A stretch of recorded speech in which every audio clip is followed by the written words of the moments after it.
It's something that I first dove into in the early part of the 1990s, the opportunity to grow in the present, to be in the now. Sure, I studied the words of the Dalai Lama. I mindfully stepped into Thich Nhat Hanh. A lot of Native American spirituality flowed through my mind, body, and soul. It was learning how to become a meditator and not just somebody who speaks of meditation.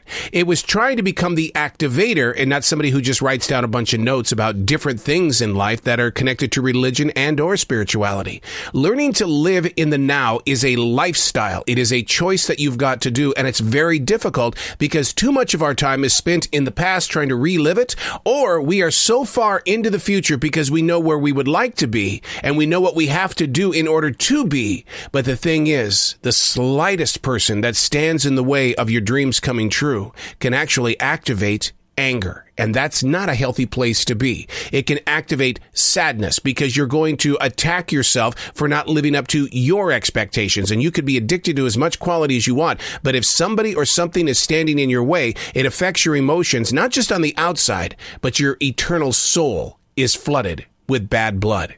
Hey, it's Arrow. This is The Choice. This is what I was writing while the sun was waking up on a brilliant new day. Clearing your mind to open your soul.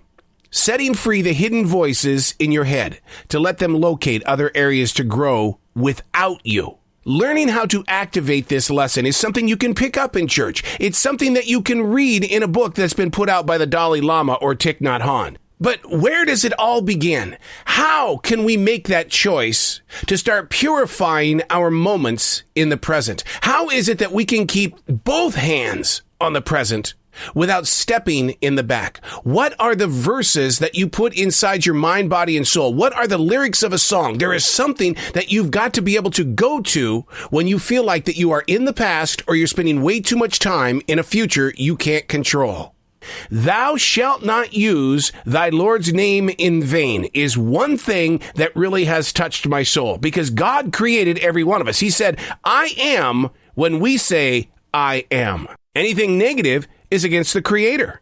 See, every one of us, we attack ourselves at any given moment of the day. We are the doubters, and we feel like that we are failing.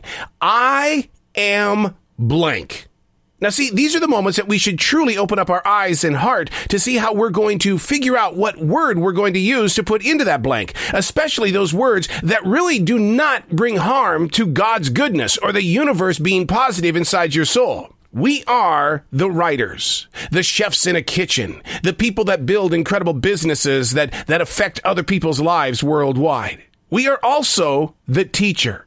The distance between yourself, your name, and where you're going to reach in a greater place. And what you've got to do is make sure that those dots are not separated, but it's one continuous line, pushing yourself into the identity of a self-made level.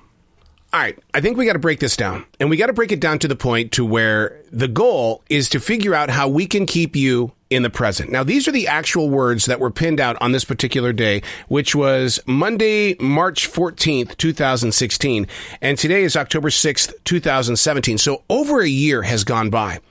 These are the exact words that were written, but when I say I want you to think of yourself. Don't think of me. Don't think of this as here's this guy that's doing a Dear John letter or a Dear Diary letter. These are my words as God was speaking directly into my heart after writing that first page about I am blank. Because I am doesn't guarantee me a place of safety. I could say I'm an architect, but that doesn't give me a license to make buildings. Being who I am is the journey. Being what I am are the lessons learned.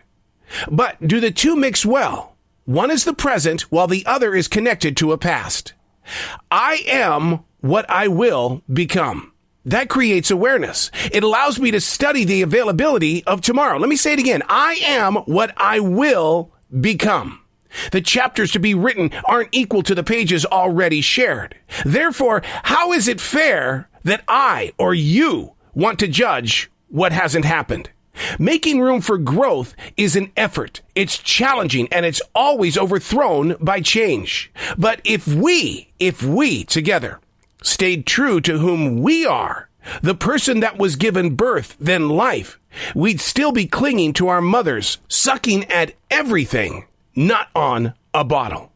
I am what I will become. Now, there's no message in this bottle. Instead of endlessly searching for horizons, the wonderful photograph that we all see inside our mind, body, and soul is only known for one thing. Well, it's what I would like to become.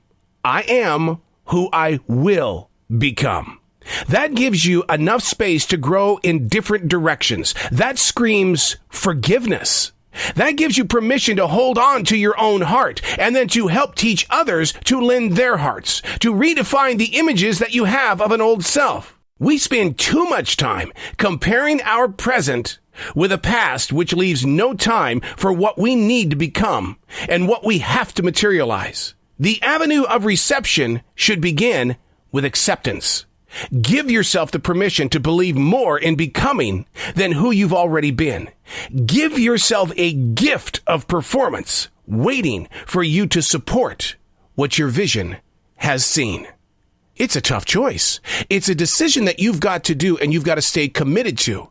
And when the people around you don't believe in what it is that you're doing, it doesn't matter. Your hands, both of them, are gripped on the present. And being in the present is what opens up the door for you to grow forward. I am who I will become. You can't say, I am what I was yesterday. I am what my mom said I was going to be. I am what I'm about to become. Believe in it and then activate it. It's a choice. I'm Arrow, and that's what I was writing while the sun was waking up on a brilliant new day.